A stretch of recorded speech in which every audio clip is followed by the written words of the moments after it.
क्या आपको उमर सईद शेख नाम का आतंकी याद है? अगर भूल गए हैं तो हम आपको याद दिलाते हैं कि कंधार प्लेन हाईजैक के बाद विमान में सवार यात्रियों की जान के बदले जिन 3 आतंकियों को भारत सरकार ने रिहा किया था, उनमें से एक उमर सईद शेख भी था, जिसे साल 2002 के अमेरिकी पत्रकार डैनियल पर्ल के अपहरण और हत्याकांड में दोषी करार दिया गया था। पाकिस्तान की सिंध हाई कोर्ट ने उमर सईद को बेगुनाह बताते हुए उसके साथ 3 और आतंकियों को इस गुरुवार को रिहा करने का आदेश जारी किया था। लेकिन फिलहाल पाकिस्तान के सुप्रीम कोर्ट के आदेश के हवाले से सिंध सरकार ने उमर सईद की रिहाई पर रोक लगा दी है। दरअसल अमेरिका ने पाकिस्तान को चेतावनी दी है कि इस समय उमर सईद को नहीं छोड़ा जाना चाहिए। अमेरिका की चेतावनी के बाद पाकिस्तान की सिंध सरकार ने फिलहाल आतंकियों को कैद में ही रखा है। अमेरिका ने साफ कहा है कि पाकिस्तान को उमर सईद को छोड़ने की हिमाकत नहीं करनी चाहिए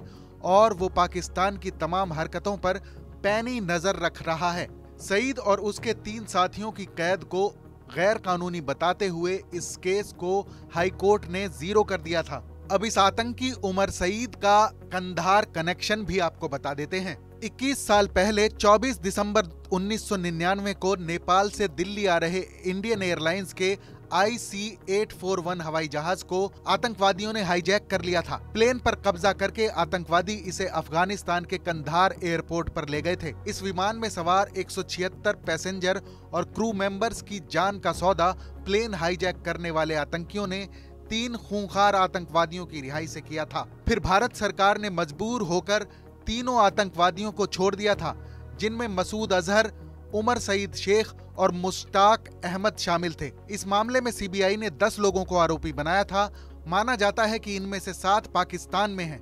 उमर सईद उन्हीं 3 आतंकियों में से एक था जिन्हें कंधार प्लेन हाईजैक कांड के समय बंधक यात्रियों की जान के बदले भारत सरकार ने छोड़ दिया था। सईद का बचपन लंदन में गुजरा था और अब वो 47 साल का हो चुका है। बोस्निया की लड़ाई के दौरान उसने राहत कार्यों में हाथ बटाने के लिए यूनिवर्सिटी की पढ़ाई छोड़ दी थी। पाकिस्तान के पूर्व राष्ट्रपति जनरल परवेज मुशर्रफ ने अपनी एक किताब में लिखा था कि ब्रिटिश खुफिया एजेंसी MI6 ने उमर सईद को बाल्कन भेजा था। इसके बाद सईद पाकिस्तान में आतंकी संगठन में शामिल हो गया था।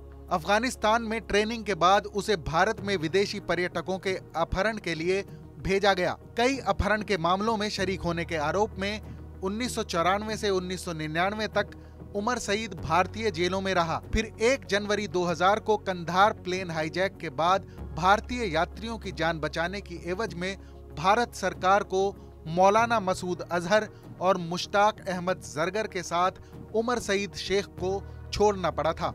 भारत से रिहा होकर उमर सईद पाकिस्तान पहुंचा और जैश ए मोहम्मद से जुड़ा रहा।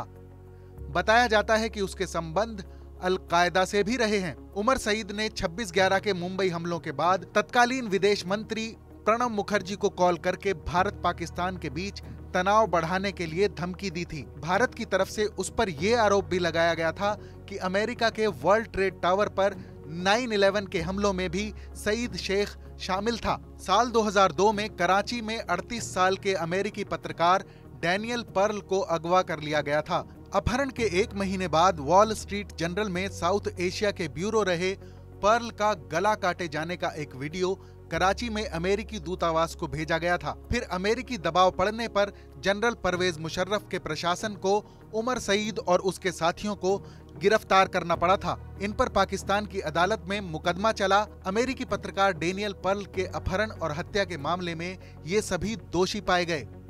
साल 2011 में उमर सईद और उसके साथियों को सजा होने के बाद इस पर विवाद खड़ा हो गया था। कई अंतर्राष्ट्रीय खोजी पत्रकारों, जॉर्ज टाउन यूनिवर्सिटी के छात्रों और शिक्षकों की रिपोर्ट में उमर सईद के खिलाफ इस फैसले को लेकर सवाल उठने लगे। इन खबरों में कहा गया कि पर्ल के अपहरण में तो उमर सईद शेख और उसके साथी शामिल थे, लेकिन पर्ल की हत्या से उनका कोई ताल्लुक साबित नहीं होता। पर्ल की हत्या के लिए खालिद शेख मोहम्मद को जिम्मेदार माना जाता रहा, जो 9/11 के वर्ल्ड ट्रेड सेंटर हमले का आरोपी रहा और फिलहाल उसे अमेरिका के एक डिटेंशन सेंटर में रखा गया है। TV9 भारतवर्ष डिजिटल के लिए फरीद अली की खास रिपोर्ट।